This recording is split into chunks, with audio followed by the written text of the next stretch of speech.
आज का जो हमारा प्रकरण है सुबंत प्रकरण, उसमें हमने रूप सिद्धियाँ रखी हैं, जिसमें से 2019 के पेपर में जो रूप सिद्धि आई है उनका हल यहाँ रखा गया है। तो सबसे पहला जो रूप सिद्धि है वो है रामई, तृतीय विभक्ति बहुवचन। तो रामई की रूप सिद्धि हम शुरू करते हैं। प्रिय विद्यार्थियों, आपको कक्षाओं में कुछ सूत्र राम, तो राम से कैसे रामई बना, ये हम इन सूत्रों के माध्यम से यहाँ हल करेंगे, सिद्ध करेंगे उसको। पहला जो हमारा सूत्र है वो है अर्थवद धातुर प्रत्यय प्रातिपदिकम। तो अर्थवद धातुर प्रत्यय प्रातिपदिकम क्या कहता है? अर्थवान पद की प्रातिपदिक संज्ञा होती है, यानी इसमें अर्थवद जो शब्द अर्थवान हो, अधातु धातु नहीं होना चाहिए, अप्रत्यय प्रत्यय को छोड़ करके उसकी प्रातिपदिक संज्ञा होती है। दूसरा जो सूत्र है वो है कृत दित समासाश्च।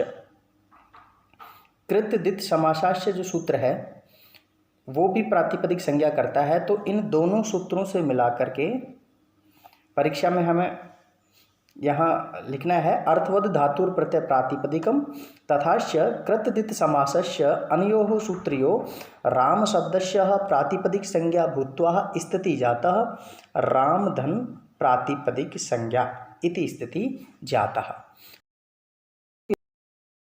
हमें परीक्षा में दर्शाना है। Step number 2। अगला जो स्टेप है हमारा सूत्र है गए आप प्रातिपदिकात प्रत्यय परस्य। ये 3 सूत्र हैं, नंबर 1, नंबर 2 और नंबर 3। ये तीनों सूत्र कहते हैं कि जिसकी हमने प्रातिपदिक संज्ञा कर ली उससे परे स्वादिष्ट सुख प्रत्यय हों। तो इनके द्वारा, इन तीनों सूत्रों के द्वारा गए आप प्रातिपदिकात प्रत्यय और परस्य, इन तीनों सूत्रों के द्वारा हमारी स्थिति बनती है राम प्लस सुख। ये स्थिति हमारी बनती है। लैंग्वेज कैसे लिखेंगे परीक्षा में? गए आप प्रत्यय प्रातिपदिकात प्रत्यय परस्य इति सूत्रेण राम शब्दस्य परे स्वादिष्ट सुख प्रत्यय भूत्वा स्थिति जात राम धन सुप प्रत्यय। नेक्स्ट जो स्टेप है हमारी सोज समोट। विद्यार्थियों, सोज समोट ये लंबा सूत्र था इसलिए हमने शॉर्ट कर दिया इसको। सोज समोट सूत्र क्या करता है, हमने कक्षाओं में भी चर्चा की थी। ये प्रातिपदिक से परे विभक्तियों का विधान करता है, जैसे कि आप इस स्क्रीन पे देख रहे हैं। तो विभक्ति से परे, प्रातिपदिक से परे ये क्या लाता है? विभक्ति। तो विभक्ति हमने यहाँ निर्देश कर रखा है कि तृतीय विभक्ति को हम सिद्ध कर रहे हैं। तो यहाँ स्थिति हो जाएगी सोज समोट इति सूत्रेण राम शब्दस्य परे तृतीय विभक्ति भूत्वा स्थिति जातः राम धन तृतीया। ये स्थिति यहाँ बनती है। आगे की स्टेप चलते हैं। तो राम शब्द से परे तृतीय विभक्ति का हमने यहाँ विधान कर लिया है। अब हम आगे की स्थिति देखते हैं क्या बनती है। अगला जो हमारा सूत्र है वो है सुप। सुप सूत्र क्या कहता है? सुप सूत्र कहता है कि जो आपने विभक्ति का जहाँ निर्देश किया है वहाँ वचनों का निर्देश होना चाहिए। तो सुप इति सूत्रेण राम शब्दस्य परे तृतीया विभक्ति बहुवचनस्य इति विवक्षायाम स्थिति जात राम धन तृतीया विभक्ति बहुवचन। यानी सुप सूत्र के द्वारा हमारी सिद्धि की स्थिति बन जाती है राम प्लस तृतीया विभक्ति बहुवचन।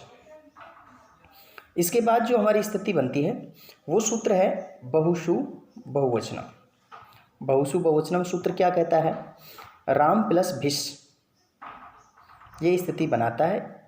ये हमने तृतीय विभक्ति बहुवचन की जो ये यहाँ विवक्षा कर रखी है। अब हमें स्वादिष्ट सुख प्रत्ययों में से तृतीय विभक्ति बहुवचन का प्रत्यय ढूंढना है। प्रथमा में आते हैं सु और जस, द्वितीया में आते हैं अम और सस, और तृतीया में आते हैं टा भ्याम भिष। तृतीय विभक्ति बहुवचन से विवक्षायाम भिष प्रत्यय भूत्वा राम धन भिष इति स्थिति जातः।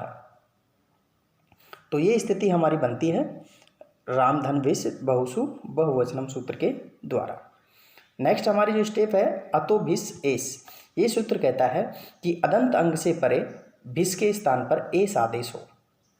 तो यहाँ जो भिष था और इधर अदंत अंग है, अदंत का अर्थ होता है अति ही अंत है जिसका, तो हमने आदेश कर दिया इसके स्थान पर एस, तो स्थिति होगी राम धन एस।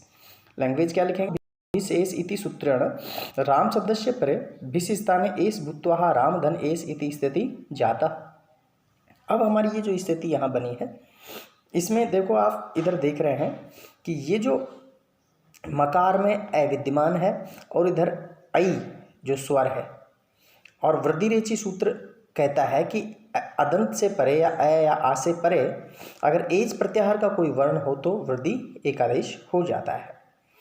तो यहाँ वृद्धि रेची सूत्र काम करता है। अगली स्टेप होगी हमारी वृद्धि रेची सूत्र से क्या होगा, राम शब्द में जो आकार था ये मिल करके और ये ए दोनों मिल करके आई आदेश हो जाते हैं। स्थिति हो गई राम धन आई धन श। तो वृद्धि रेची इति सूत्रेण राम इतस्यः अकार तथाश्च एस इतस्यः धन आई धन श इति जाता। नेक्स्ट जो हमारी स्टेप है, जो अलग अलग वर्ण बिखरे हुए होते हैं उनको एक जगह जोड़ने वाला सूत्र है अंजीन परेण संयोजम। अंजीन परेण संयोजम इति सूत्रेण वर्ण संयोग भूत्वा रामयिषः इति स्थिति जाता। ये स्थिति बन गई अपनी, हमने वर्णों का संयोग कर दिया है और रामयिष पद बन गया है। अब जो हमारा सूत्र है हलंत्यम, अंतिम प्राप्त थी, लेकिन नए विभक्तो तुष्मा के द्वारा इसका निषेध होकर स्थिति ज्यों की त्यों यहाँ रह जाती है।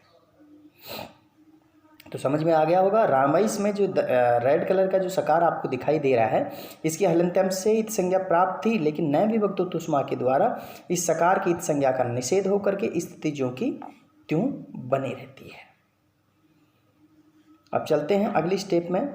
देखो तुष्मा में तय वर्ग शकार और मैं अक्षर आता है। अगर ये विभक्ति अवस्था में अंत में विद्यमान होते हैं तो नए विभक्तो तुष्मा के द्वारा इनकी इत संज्ञा नहीं होती है। नए विभक्तो तुष्मा इनकी इत संज्ञा का निषेध करता है। चलते हैं अगली स्टेप पर। अब रामयिष जो स्थिति अपने पीछे बन रही थी, अगला सूत्र हमारा प्रवृत्त होता है सस जुसो रु। ये सूत्र कहता है कि अंतिम सकार के स्थान पर रु आदेश हो। तो लैंग्वेज बनाएंगे सस जुसोरु इति सूत्रेण अंत सकार स्थाने रु भूत्वा रामई रु इति स्थिति जाता, यानी ये स्थिति बन जाती है। सूत्र अपन लगाते हैं तो अब इस रु में आप देख रहे हो कि उकार यानी उ क्या है, अच है, जिसको हम स्वर कहते हैं। तो उपदेशे अजन्नासिक जो सूत्र है वो रकार में स्थिति संज्ञा कर देता है। तो लैंग्वेज बनाएंगे इति सूत्रेण लोप भूत्वा रामई र इति स्थिति जाता। एक बार फिर से देख लीजिए इत संज्ञा करने वाला प्रक्रिया। देखो उपदेशो अजन्नासिक इत तो क्या करता है, उपदेश अवस्था के अच की इत संज्ञा करता है। तो र में जो उ विद्यमान है उसकी इत संज्ञा हो गई, और जो तस्य लोप सूत्र है वो उस इत संज्ञा का क्या कर देता है, लोप स्थिति रह जाती है रामई र, यानी उ का हमने लोप कर दिया इन दो सूत्रों के द्वारा। उपदेशे अजन्नासिक उ की इत संज्ञा करता है और तस्य लोप सूत्र इसका लोप कर देता है। तो ये था अपना लोप करने वाला सूत्र। अब आगे चलते हैं विरामो अवसानम। विरामो अवसानम जो सूत्र है वो अवसान संज्ञा करता है। क्या करता है, अवसान संज्ञा। अब अवसान क्या होता है ये हमने कक्षाओं में काफ़ी चर्चाएं की थी आपसे, और अवसान संज्ञा करने के लिए हम सूत्र प्रयोग करते हैं विरामो अवसानम।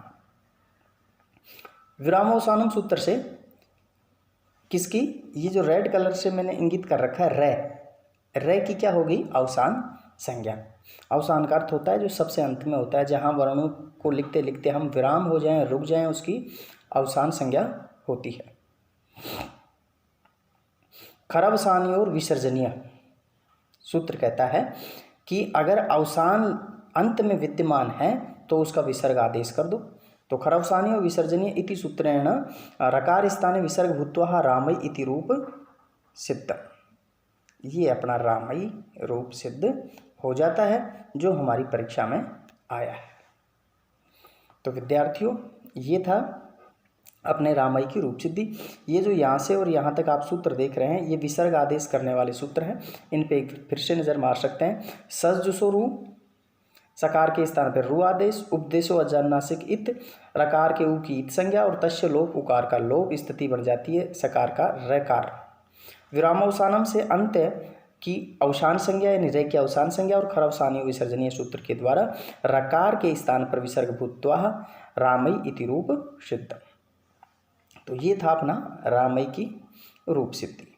अब हम चर्चा करते हैं नेक्स्ट जो हमारे 2019 के पेपर में रूप सिद्धि आई थी उसकी। तो आइए चलते हैं नेक्स्ट सिद्धि पे। ये है रमा, जो प्रथमा विभक्ति एक वचन का रूप है। अर्थवद धातुर प्रत्यय प्रातिपदिकम और कृतदित समासस्य, इन दो सूत्रों की यहाँ आवश्यकता बिल्कुल भी नहीं होती है। ये लिख इसलिए दिया है कि आपको ध्यान रह जाए कि ये सूत्र इसमें नहीं लगेंगे। क्यों नहीं लगेंगे? क्योंकि इसमें रमो क्रीडायाम धातु में हमने पहले ही कृत प्रत्यय जोड़ करके रमा पद की उत्पत्ति की थी। और ये सूत्र क्या कहता है? कृतदित समासस्य, कि जिसमें प्रत्यय का विधान कर दिया वो कृत्य और तद्दित प्रत्यय का, उसमें प्रातिपदिक संज्ञा करने की आवश्यकता नहीं होती, उसकी पहले ही प्रातिपदिक संज्ञा हुई होती है। इसलिए हम सीधा ही शुरुआत करेंगे कौन से सूत्र से? गए आप प्रत्यय प्रातिपदिकात से।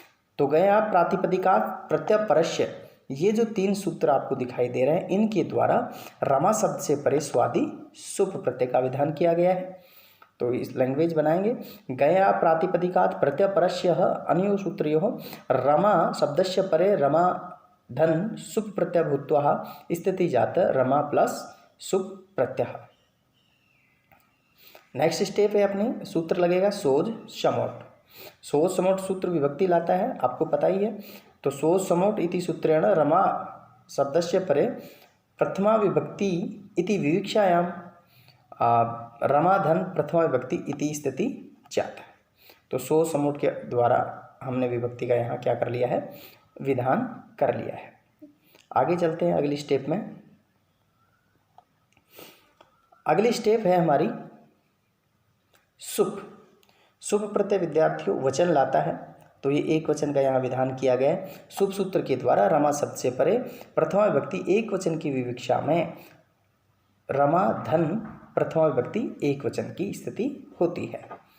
तो ये जो सूत्र हैं, एक तो पीछे जो हम पढ़ गए सोज समोट और सुप प्रत्यय बार बार प्रयुक्त होते, ध्यान रखिए। वचनई इति सूत्रेण रमा शब्दस्य परे प्रथमा विभक्ति एक वचनस्य विवक्षायाम रमा शब्दस्य परे सुप्रत्यय भूत्वा रमा धन सु इति स्थिति जाता। ये स्थिति हमारी यहाँ होती है। नेक्स्ट जो हमारा सूत्र इसमें प्रयुक्त होता है उपदेशे अजानुनासिक इत। ये सूत्र अभी हम पीछे भी पढ़ के आए हैं कि उपदेश अवस्था के अनुनासिक अच की इत संज्ञा हो। तो जो इसमें जो सकार में जो ये उ विद्यमान था, सु की जो मात्रा थी उ की, इसका उपदेशो अजानुनासिक सूत्र से क्या हो गई? इत संज्ञा, और तस्य लोप से उसका क्या हो गया? लोप। स्थिति हो गई रमा प्लस स। ये स्थिति यहाँ अपनी हो जाती। अब ये स्थिति होने के बाद एक सूत्र प्रयुक्त होता है अपृक्त एकाल प्रत्यय हलगयाभ्यो दीर्घात और श्रुतिश्य अपृक्त अल। ये दो सूत्र हैं। तो हम पहले प्रथम की चर्चा करेंगे, इसकी अपृक्त एकाल प्रत्यय। ये सूत्र कहता है कि अगर विभक्ति अवस्था में कोई प्रत्यय का अकेला अक्षर बच जाए तो उसकी से की यहाँ हम कौन सी संज्ञा कर दी?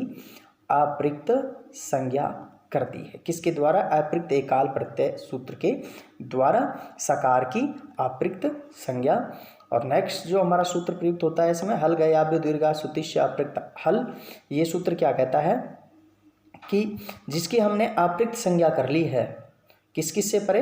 हलंत से परे, आबंत से परे, और हलंत और आबंत से परे अगर जो अपृक्त संज्ञा वाला कोई वर्ण है तो उसका क्या कर दो? लोप कर दो। तो इस सूत्र हल गयाभ्यो दीर्घात श्रुतिश्य अपृक्त हल के द्वारा सकार का लोप हो जाता है और लोप होकर के स्थिति बनती है रमा इति रूप सिद्धम। तो ये हमारी जो रमा था उसका हमने रूप सिद्ध कर दिया है। तो प्रिय विद्यार्थियों, ये था रमा की रूप सिद्धि, जिसको हम स्त्रीलिंग आकारांत कहते हैं।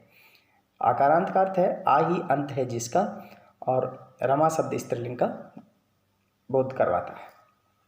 अगली जो सिद्धि हमारे 2019 के पेपर में आई थी वो है सर्वस्मयी।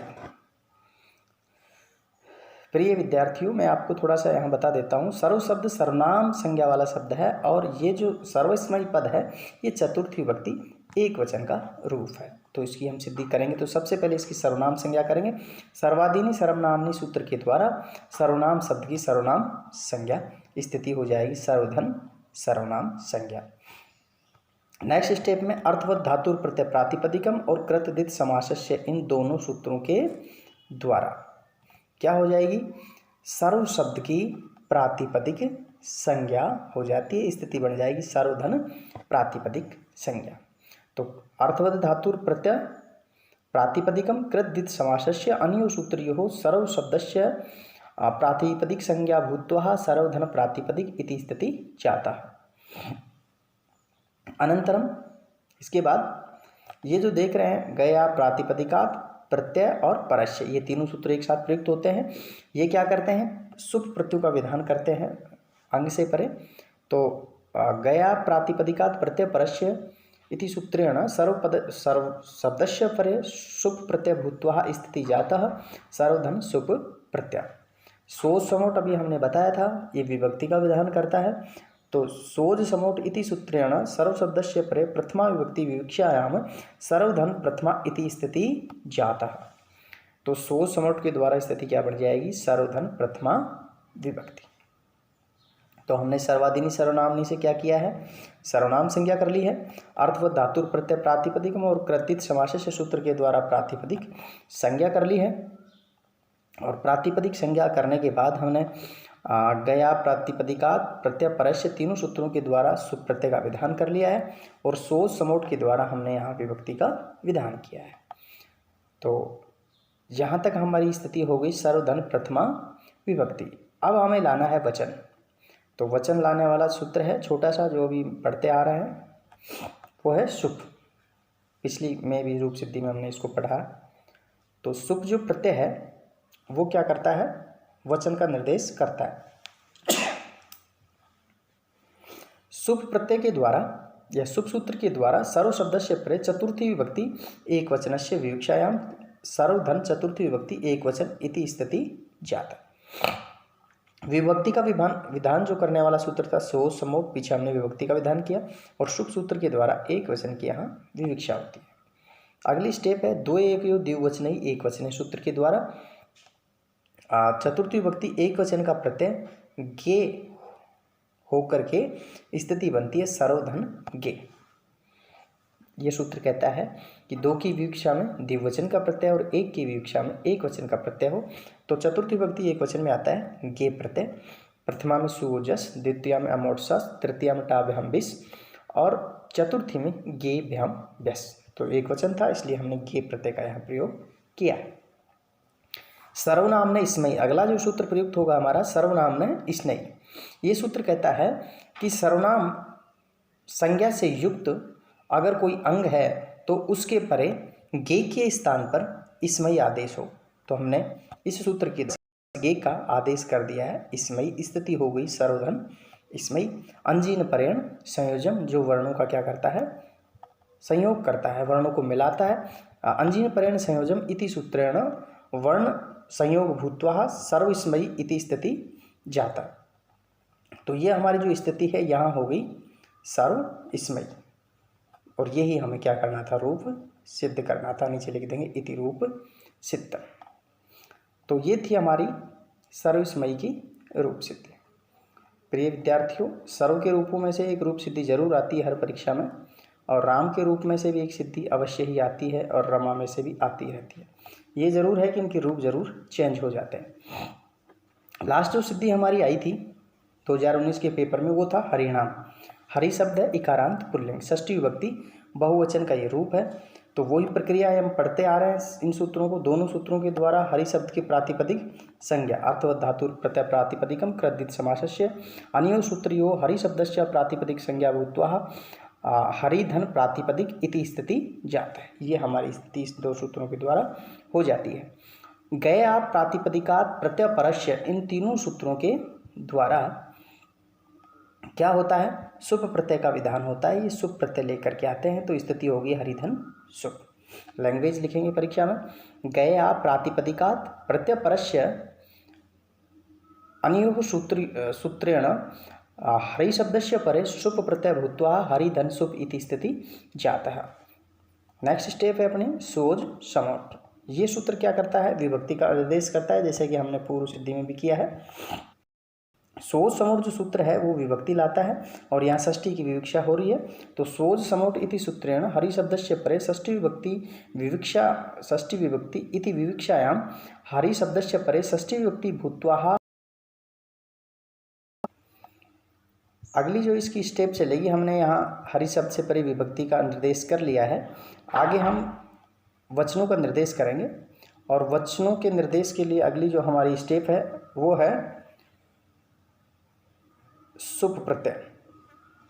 सुप प्रत्यय में, सुप प्रत्यय कहता है कि एकत्व की विवक्षा में एक वचन का और बहुत्व की विवक्षा में बहुवचन, यानी वचन का जो भी निर्देश परीक्षा में किया गया है उसको हम यहाँ कर दें। तो सुप प्रत्यय के द्वारा हरि शब्द से षष्ठी विभक्ति बहुवचन की विवक्षा होने पर स्थिति हो गई हरि धन षष्ठी विभक्ति। अगली जो स्टेप है बहुसु बहुवचन। ये सूत्र क्या कहता है कि बहुतु की विवक्षा में बहुवचन का प्रत्यय हो। षष्ठी विभक्ति के जो प्रत्यय हैं उनमें से बहुवचन का प्रत्यय होता है आम, तो हरि शब्द से परे आम की यहाँ स्थिति हो गई, तो हो गया हरि धन आम। नेक्स्ट जो हमारा सूत्र है ह्रीसु नद्य आपो नुट। ये सूत्र क्या करता है, नुट का आगम करता है। ह्रीसु स्वर से परे षष्ठी बहुवचन की विवक्षा में नुट का आगम करता है, तो स्थिति होगी हरि नुट और आम। अनुबंध लोप, अनुबंध लोप कैसे करेंगे, ये जो नुट में टकार दिख रहा है हलंत्यम से इसकी इत संज्ञा और तस्य लोप से लोप हो जाता है, और उपदेशनासिक इत से जो न के उ की मात्रा लगी हुई है इसकी इत संज्ञा और तस्य लोप से लोप होकर के नकार शेष रह जाता है, तो स्थिति होगी हरि धन न धन आ। तो ये हो गया अनुबंध इसका लोप। नामीचे सूत्र क्या कहता है कि नाम परे होने पर ह्रीसु का दीर्घ आदेश हो। देखो इन दोनों को जोड़ते हैं तो नाम बन जाता है, न धनाम बराबर नाम। तो ये जो ह्रीसु हरि था, हरि में जो छोटी री की मात्रा थी उसका दीर्घ आदेश, ये नामीच दीर्घ आदेश करता है ह्रीसु का। तो नामीच सूत्र के द्वारा हरि का दीर्घ आदेश होकर के हरि धन न धन आम, अंजीन पर्यन संयोजन से अगर हम इसको जोड़ते हैं तो हरिनाम हरि नाम ऐसी स्थिति बनती है। अटकु वांगनुम व्यव्यय अपि रसाभ्याम नौण इति सूत्रेण नकार